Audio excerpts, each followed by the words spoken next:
বাংলাদেশের শুটিং হয়েছে হলিউড মুভির, সেটা আবার অর্জন করেছে অস্কার, তাও আবার পাঁচটা ক্যাটাগরিতে। বলছিলাম 1956 সালে নির্মিত দুনিয়া কাঁপানো cinema around the world in 80 ডেজের কথা।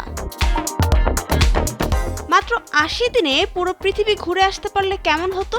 1872 সালের প্রেক্ষাপটে ব্রিটিশ ভদ্রলোক পিলিয়াস ফগের মাত্র 80 দিনের পৃথিবী ভ্রমণের এক অসম্ভব চ্যালেঞ্জ আর রোমাঞ্চকর অভিযানের গল্প এভাবেই লিখেছেন জুল ভার্ন তার কালজয়ী উপন্যাস অ্যারাউন্ড দি ওয়ার্ল্ড ইন 80 ডেজে। উপন্যাস অবলম্বনে নির্মিত 1956 সালে একই নামের চলচ্চিত্র আজও বিশ্বজুড়ে অ্যাডভেঞ্চার সিনেমার পথিকৃৎ।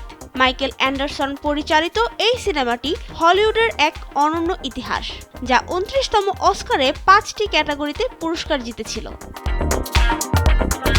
শৈশবের নস্টালজিক এই সিনেমার একটি বিশেষ অংশ জুড়ে রয়েছে বাংলাদেশের নাম। সিনেমার ইন্ডিয়ান সাবকন্টিনেন্ট অংশে পিলিয়াস ফগের ট্রেন যখন ঘন অরণ্যের মধ্য দিয়ে ছুটে যায়, সেই দৃশ্যগুলোর সাথে আমাদের লাউয়াছড়া বনাঞ্চল ও শ্রীমঙ্গলের অবিশ্বাস্য মিল পাওয়া যায়। অনেকে মনে করেন লাউয়াছড়ার রেল লাইন, চা বাগান এবং বন্য হাতির দৃশ্যগুলো এই ব্লকবাস্টারের পার্শ্ব দৃশ্য হিসেবে ধারণ করা হয়েছিল।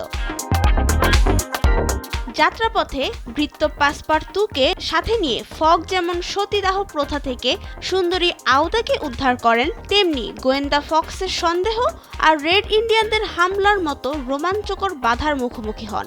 শেষ পর্যন্ত বুদ্ধিমত্তা ও সাহসের জোরে নির্দিষ্ট সময়ের আগেই লক্ষ্যে পৌঁছান তিনি।